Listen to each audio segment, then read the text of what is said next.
Today, in this cold morning, we're going to talk more about the Penedès. And the Penedès is not just about the vineyards, it's also about the people. People who have dedicated their lives to preserve this landscape and to preserve these traditions. Today, we're going to talk with Joan Huguet, a vine grower, a winemaker, and president of the DO Penedès. And it also turns to be our neighbor in vineyards here in the Prelitoral Mountains at 400 meters high. Come with me.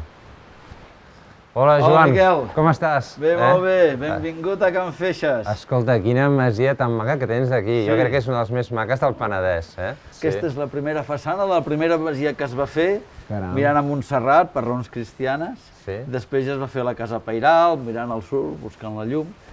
I, bueno, una mica aquesta és la història de la família Feixes durant 5 segles i en el segle XX ja va ser història de la família Huguet. I aquest és l'escut, no? Sí, mira, és el logo. El logo que fem servir. I és Jesús, home salvador, jesuític. El Breals és abril en llatí. El 27 d'abril és la Mare de Montserrat. Preciós. I bé, sempre ha estat molt vinculat Can Feixes amb els monjos i fins i tot deien que feien molt bon vi perquè els monjos el venien a buscar aquí. Si vols et puc ensenyar el celler vell. Som-hi. Joan, quin celler tan maco, no? I aquesta olor a vi ranci. Explica'm una mica més on estem. Mira, aquest celler el conservem tal com el tenien els avis. Fa 100 anys era igual. Hi havia les barriques iguals. Això no és roure, això és castanyer, perquè antigament aquí hi ha pocs roures, ja ho saps, i el roure era per fer una calaixera per quan et casaves per tota la vida, però Déu-nos en guard si els avis sapiguessin que ara fem servir roures per fer botes. I els avis van tenir una idea molt bona. Com se sap, aquí a totes les masies, quan viatges per aquesta comarca del Penedès, sempre t'entreguen una mica de vi ranci, una copeta de vi ranci de casa. El vi ranci és l'amor noble del bon vi. Si a casa el vi es torna ranci, vol dir que faig bon vi. I això els avis ho tenien molt interioritzat i van dir, amb el Malcaveu del 1945 farem vi ranci, és molt bon any, i van posar totes les botes de vi que amb els anys s'ha anat fent. I aquesta flaire és encara una mica de vi ranci que ens queda d'aquell Macabeu, que, mira, aquesta era la placa que feien servir per marcar amb guix les botes, Macabeu 1945. Vosaltres heu estat molt fidels amb aquest concepte del vi tranquil, no? També, aquest origen del Penedès, dels vins tranquils. És que el vi tranquil jo penso que és la millor, l'expressió més transparent de la fruita, de la vinya. Bueno, Joan, estàvem comentant sobre la figura aquí al Penedès del mas, no? Que és aquest nucli social, històric, no? Agrícola de les famílies del Penedès, no? Però tu, a més, estàs amb aquest mas que és preciós i que, a més, té aquest component artístic. En el segle XV existia el mas de la Pineda i la família Feixes, a l'adquirir les 300 hectàrees, van crear Can Feixes, del mas de la Pineda. Va ser de la família Feixes fins al segle XX. Pares, fills, pares, fills, pares, fills, pares, fills, fins que al final, principis del segle XX, es perd la línia de sang, l'últim senyor Feixes no té fills, no té descendència, mor i la viuda ven Can Feixes als avis Huguet, els meus avis de Piera. I aquí és on entreu vosaltres. Llavors entrem nosaltres. Doncs ara et diré un petit secret que sap poca gent, que la nostra família, com a viticultors, venim del segle XVI de Piera. De Piera, t'ho prometo. Això és el primer document que tenim com a viticultors, un dia t'ho ensenyaré. Sí. O sigui que igual aquí érem veïns, i no ho sabíem encara. I aquí tenim una imatge de l'home que està podant la vinya, aquí 2 homes que estan prensant raïm, una mica van anar dibuixant tota la façana de Can Feixes amb aquests esgrafiats. És una feina molt artesanal, molt manual. Això es va fer en 1945, i encara està intacta. Joan, l'altre dia estava amb el Dani López i m'estava explicant totes les troballes que estan fent durant aquests últims anys amb aquests jaciments arqueològics aquí al Penedès, no? Tu, com a president de la DO Penedès, què sents quan es troben aquestes coses que ens porten cap al passat, cap a la nostra història?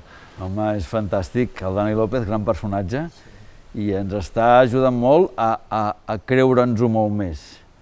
És a dir, és evidentíssim, i tots ja sabem que és mil·lenària la producció de vins aquí al Penedès, però al trobar referents macos, com per exemple la Deza Demeter, no?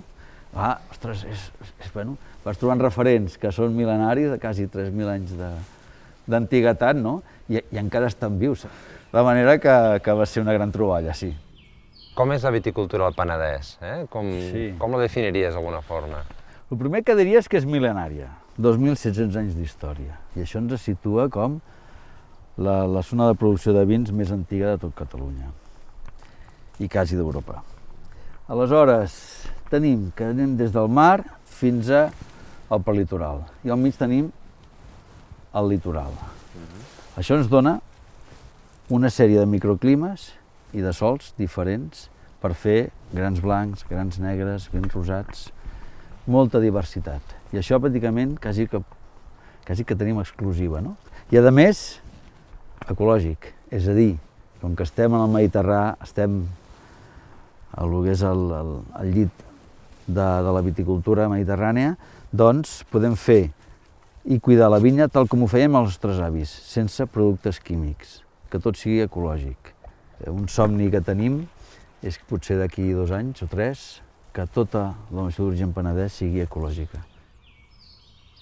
Com veus tu el futur de la Déu Penedès? Molt bé, perquè a la comarca hi ha molts joves fills de pagesos que estan començant a fer petits cellers, a fer noves vinificacions i després també amb noves varietats, és a dir, s'està redescobrint varietats ancestrals que estaven aquí al Penedès. Potser no es van utilitzar perquè no veien aquell criteri del segle XX de la quantitat, però que ara, quan estem pensant en fer menys raïm, més ben fet, perquè el futur pensem que és l'idoni i tenim les condicions per fer-ho, doncs s'està descobrint, per exemple, en blancs, tenim la Xarel·lo, potser que és l'amfitrió del blanc del Penedès. Més coneguda. Exactament, però hi ha la forcada, que és intensa, que té frescor, el canvi climàtic madura tard. Això vol dir que sempre tindrà la maduració a les nits fresques per conservar la frescor, l'acidesa. I had a great morning here today with Joan Huguet, visiting his mas, walking around the vineyards. I really feel like every time I spend time with him, I learn something new.